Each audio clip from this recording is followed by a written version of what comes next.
Assalamualaikum warahmatullahi wabarakatuh. Halo sahabat-sahabat Vereshop. Sekarang kita mulai untuk video kedua, bagaimana memulai bisnis. Oke. Ya, bagaimana memulai bisnis. Sekarang udah bagian kedua.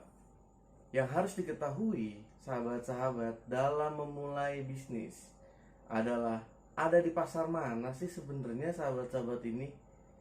Kita akan mengulas kembali materi waktu mungkin kita sekolah di SMA atau kita kuliah di jurusan ekonomi.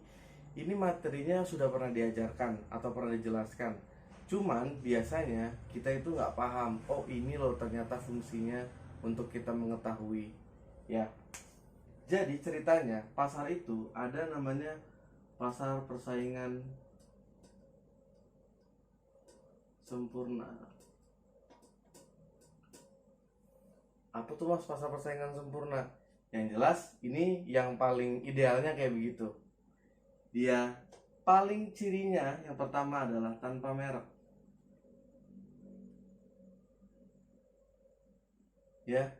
Dan penjual itu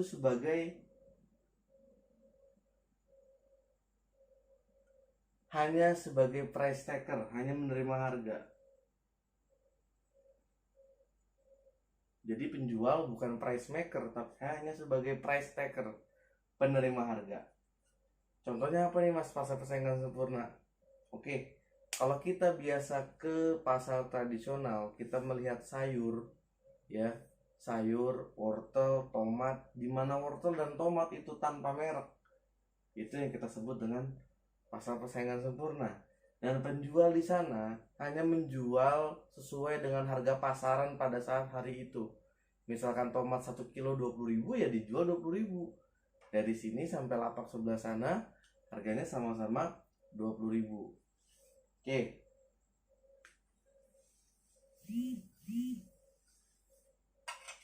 Lalu kita mengenal juga ada yang namanya monopoli.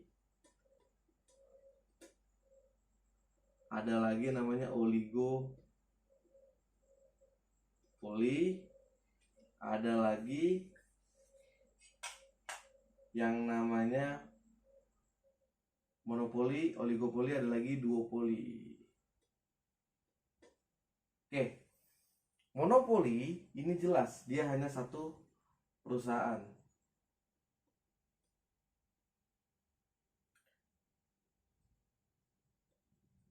Penyedianya hanya satu. Duopoli itu hanya dua penyedia. Dan oligopoli ini ada beberapa.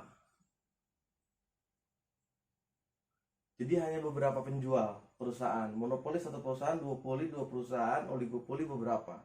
Nah, contoh paling gampang monopoli seperti kita mengetahui listrik itu dimonopoli oleh PLN. Hanya PLN yang punya kewenangan menjual listrik di Indonesia. Nah, dia monopoli. Lalu duopoli. Duopoli hanya dua perusahaan. Contohnya seperti apa? Contohnya, pemain ini di dalam pasar tersebut hanya ada dua. Contohnya adalah Grab dan Gojek. Oke. Ini perusahaan transportasi berbasis aplikasi yang ada di Indonesia. Tapi hanya ada dua perusahaan saat ini yang masih eksis di Indonesia. Hanya ada dua.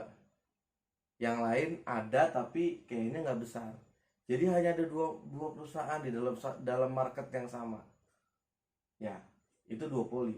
Lalu kalau kita berbicara oligopoli itu beberapa. Contohnya apa mas? Contohnya pasar otomotif. Oke, otomotif itu ada beberapa. Sebut saja ada Honda, ada Toyota, ada Wuling, ada Mazda, dan lain-lain. Paling beberapa itu nggak lebih dari 10. Ya ada mungkin sampai 20. Jadi hanya beberapa.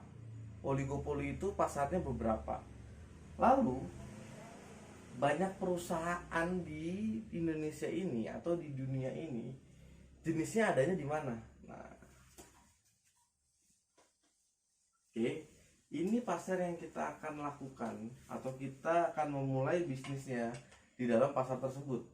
Namanya pasar monopolistik.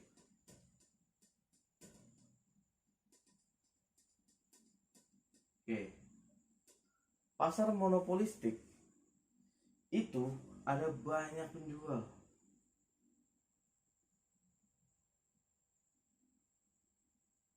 Oke. Banyak merek. Banyak jenis variasinya. Itu pasar monopolistik. Nah, sahabat-sahabat Virus Academy, sahabat-sahabat yang akan memulai bisnis ini pasti ada di bagian monopolistik. Kenapa saya bilang pasti ada di bagian monopolistik? Karena apa? Karena memang rata-rata memulai usaha itu, khususnya seperti kita ini atau UKM ini, itu pasti di monopolistik. Jarang ada langsung kita punya uang, kita membuat maskapai penerbangan seperti Lion Air atau bikin maskapai seperti Garuda, atau kita punya uang langsung mau membuat sebuah pabrik mobil. Itu kayaknya jarang ada banget untuk yang baru banget mau memulai sebuah bisnis. Maka saya kasih tahu, kita ada di pasar namanya monopolistik. Banyak penjual, banyak merek, dan banyak jenis. Lalu mengapa orang-orang bisa laku di sini, bisa menjadi market leader? Oke, saya kasih contoh. Dalam pasar ayam goreng saja, kita kenal ada namanya McD, ada yang namanya KFC, oke? Ada namanya Burger King, ada yang namanya Richeese. Oke, ini setiap perusahaan ini, setiap brand ini punya perbedaan di antara satu dengan yang lain, entah rasa, konsep, dan lain-lain. Pertanyaan saya, apakah McD itu ayam yang paling enak di dunia atau di Indonesia? Jawabannya belum tentu. Apakah KFC paling enak? Belum tentu juga. Apakah Burger King paling enak? Belum tentu juga. Apakah Burger King itu paling murah? Belum tentu juga. Jadi ternyata mereka ini punya namanya konsep unik, nilai,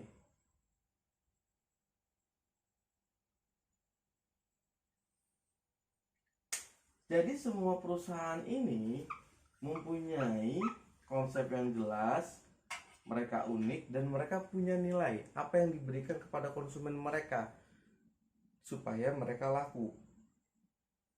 Nah, teman-teman, sahabat-sahabat Virus Academy, di dalam memulai bisnis ini harus punya konsepnya apa, unik enggak, punya nilai atau value-nya apa. Kita berbicara sama-sama tukang nasi goreng. Nasi goreng yang sebelah sini sama sebelah sana. Kenapa yang sebelah sini lebih ramai dibanding sebelah sana? Kadang-kadang rasanya beda. Kalau rasa itu kan berarti kita berbicara tentang konsep atau uniknya di mana. Gitu. Itu kalau yang skala kecil seperti nasi goreng.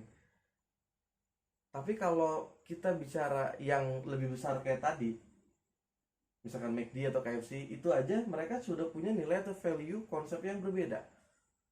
Nah, jadi teman-teman yang sahabat-sahabat yang sudah mau memulai bisnis, saya mau usaha, misalkan mau buat kafe. Oke, saya punya kafe. Kafenya konsepnya gimana, uniknya gimana, nilai value-nya gimana yang orang lain menjadi tertarik ke situ. Atau misalkan saya ganti, saya hanya mau punya online shop. Oke, online shopnya jualan apa? Misalkan saya mau jualannya itu barang-barang perabotan rumah tangga. Misalkan seperti jualan gelas, jualan piring. Ya, terus konsepnya gimana? Uniknya di mana? Nilai atau value-nya gimana? Jelas ya di sini ya. Makanya mengapa yang kita kenal sekarang jualan perabotan tapi rame banget seperti IKEA. Kembali lagi, merek orang lain kita perhatikan, kenapa IKEA bisa rame ya? Konsepnya apa ya? Nilainya apa ya? Oh, ternyata produknya dia beda loh sama yang lain, sama yang biasa ada di pasaran. Itulah konsep unik, nilai value. Ya, walaupun sekelas nasi goreng dan tukang bakso itu punya konsep unik dan value. Saya senang makan bakso yang baksonya itu ada bakso model yang besar, atau biasa kita sebut bakso bom. Atau kadang-kadang saya suka makan baksonya bakso yang pedes, atau yang kita biasa sebut namanya bakso mercon. Itu konsep, itu unik, itu nilai yang dijual. Atau kita punya toko online shop yang bisa kirim walaupun tanggal merah atau hari Minggu.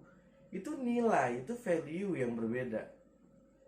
Atau kita punya sesuatu hal yang berbeda dengan toko-toko yang lainnya, atau berbeda dengan produk-produk yang lainnya. Itu sebuah nilai, value, unik, dan konsep yang berbeda. Nah, sekarang sahabat-sahabat harus bisa memetakan produkmu ada di mana. Oke.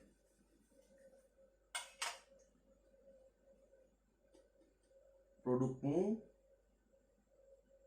jasamu itu sudah punya ini enggak? Kalau belum punya, buat.